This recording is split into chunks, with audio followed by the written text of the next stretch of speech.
Yeah, first off, just congratulations to Illinois on a championship season.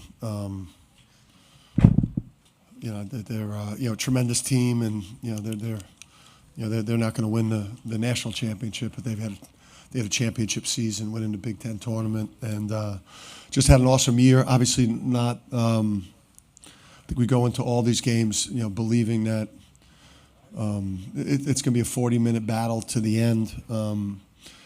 But again, we were able to just kind of systematically break them down in the second half there. These guys are awesome. Question here in front. Zach Braziller. Dan, it's 20. You're beating teams by 27.7 points in this tournament. I mean, you guys obviously had a great regular season, but you weren't this level of dominant where, I mean, you're breaking teams' wills. Do you feel like you guys have taken the intensity even up a notch in this tournament? Well, like I said in New York, the Big East is a monster.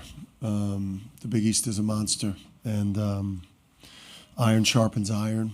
And yeah, I mean, we didn't have, I don't know what our record is the last 2 years in non-conference games. But we feel like once we get out of that league, which is, as good as any league in the country, it was, in my estimation this year, again, it should have been a 6-bid league. It was one of the 2 best leagues in the country. And I just think the league, prepares us for these non-conference games. It's like you hear, I read a tweet last night, I think from a former Illinois player,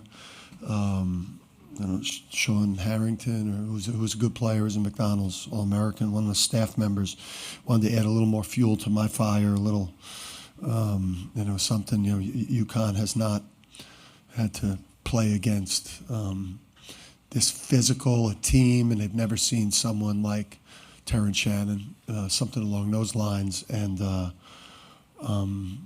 statements like that are just asinine. You're going against beasts and monsters every night in the Big East, and the Big East prepared us for teams like Illinois. Front lefter. Sorry if I misquoted him on that, but I was just that's what I took from it. Go ahead. Nick Galley, Field Level Media. First of all, congratulations on the win. Coach, what in the world did you tell these guys at halftime? I mean, we didn't, or I don't know what they were thinking, but we just had tremendous respect for Illinois, Brad and the program and the team, and I obviously would have been thrilled to just get out of here with a win, but our defense is elite. Our offense is elite. We rebound the ball. These guys play every possession like it's the end of the world. Kamani and Luke prepare these guys with scouts, at a quality level that any head coach in the country would be proud to put forth. Those 2 guys are amazing. And then, we've got NBA level players that, are just willing to share. And, they've created an unbelievable culture. We're going to be tough to beat. Great. Thanks, Mark. Mike Abelson, Union Leader. Donovan, awesome game. You established yourself inside very early, and then guys like Stephon and Cam were able to basically do what they want inside. Like, at what point did you realize y'all had shoved them into a locker, could do whatever you wanted to them on the inside? Really in the second half, I feel like the way we were moving the ball on offense and, how we were playing for one another, really it just opened up opportunities to dominate in the post and, find cutters, cutting and getting open shots. It's just one thing about this team is, we always play for the guy next to us. We're not worried about our stats. We're not worried about, self. We're always just worried about the person next to us, worried about the team, and we're just worried about, walking out with a W. Go ahead, front left. Dave Borges, Hearst, Connecticut Media. Donovan, obviously the significance of going to the Final Four, but how big is this for you personally, just doing it somewhat nearby home on the floor of your favorite NBA team? Does it add a little extra to it? Yeah, I mean, I grew up, dreaming of playing for the University of Connecticut. So, to be able to, wear this jersey every single day and play for such a historic and special program, and to insert myself and all of my teammates inserting themselves into history, and it's special. Everyone dreams of this as a young basketball player, and there's only a certain percentage of people that make it to this level, and so you don't take any moment for granted, and then you just go out there and get everything you got, and I'm extremely blessed to be in this position. Over the right. Hey, Coach. Jack Cyberlick, Eagles Daily. Terrence Shannon had 29 points Thursday night. Tonight, you guys held him to 8 points on 2 of 12 shooting. How'd you kind of game plan for a player like him to shut him down tonight? Well, Steph has the size. He's got the size. He's got the strength. He's got the lateral quickness. For a guy that's 5 years, I think he's probably 5 years older than Steph. Yeah, right. He's like 5 years older than Steph. Steph just made it really, really tough on him. He chased him off the line. We did a great job in transition. One of his 2 buckets were, it was a flash in transition. He got there so fast. And then, whenever he did get the edge, we had rim protection there. You had Donovan there. You had Sampson there. But Steph, there's a reason why in the basketball world, people are as high on Steph as they are. He's a winning player, and and obviously he's got an incredible career in the NBA ahead of him, and he's been the anti-5-star freshman. He just does whatever this team needs for us to win. Front middle. Zach Brazil, New York Post. Dan, to be clear, the Sean Harrington thing, was that something you saw him say on TV, the radio, or on Twitter? It was a tweet I got sent to me. Okay. I got a tweet, and it's like I'm not on there a lot. I turn the notifications off, which was a game changer for me. But I like the slights. I like I think there's obviously a lot of experts out there, and maybe people that follow different conferences, haven't seen Big East basketball, but we're both on Fox. So Big Ten and Big East, he probably could have caught some more of those games. But we like those external things.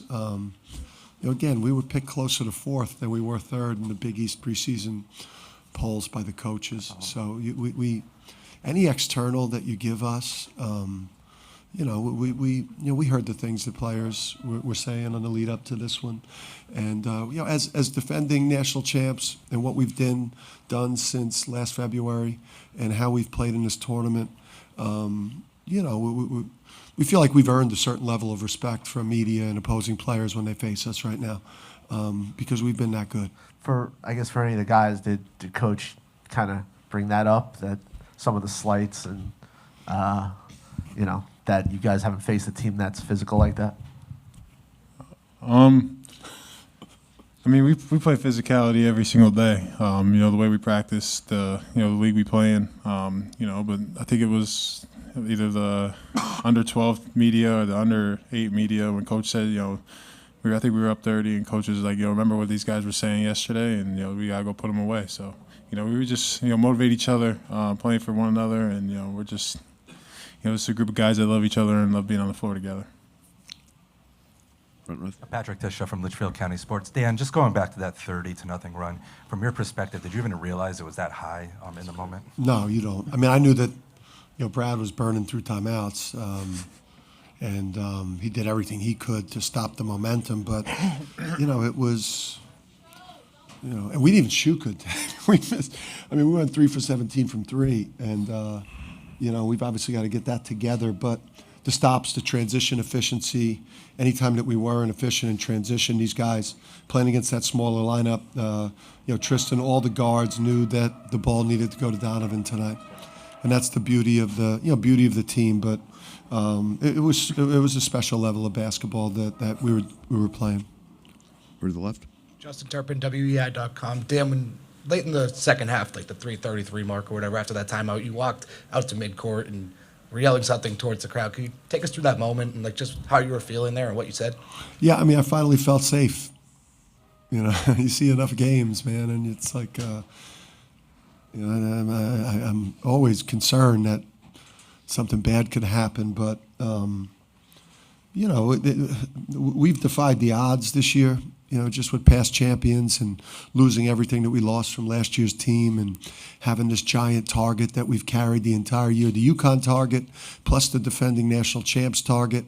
Plus we're a program, our players have a lot of confidence and a lot of swagger, and our fan base, again, is obnoxious as shit on social, so everyone hates us. And it was a chance to celebrate with them because our fan base and our organization right now, it's an us against the world of college basketball, and I wanted to celebrate with them a little bit. Here in front. Joe Ruda, Hartford Current. Steph and Cam, can you speak to what that last media timeout was like in the huddle and what this feels like, this moment, to do in your first tournament, to be in the spot that you are? For me, I know it didn't feel real just to know that, we were 4 minutes away or less than 4 minutes away of going to the Final Four. It's something that you dream of. But we were just all super excited. We were all super connected, super together, and it was one of the first times of the game that the bench was just super riled up during the timeout, and it just felt like a really team, real family atmosphere. Yeah, Steph said it all. It feels a little surreal. I think, like Coach said, you never know when the lead's safe, but I think at that moment we all just kind of took it in and realized that we're going to go to the Final Four and hopefully accomplish one of our goals that we set at the beginning of the year. As a kid, you grow up watching March Madness and watching all the Final Fours, and to finally be able to have an opportunity to go play there and win a couple games is very special. So it means the world to all of us.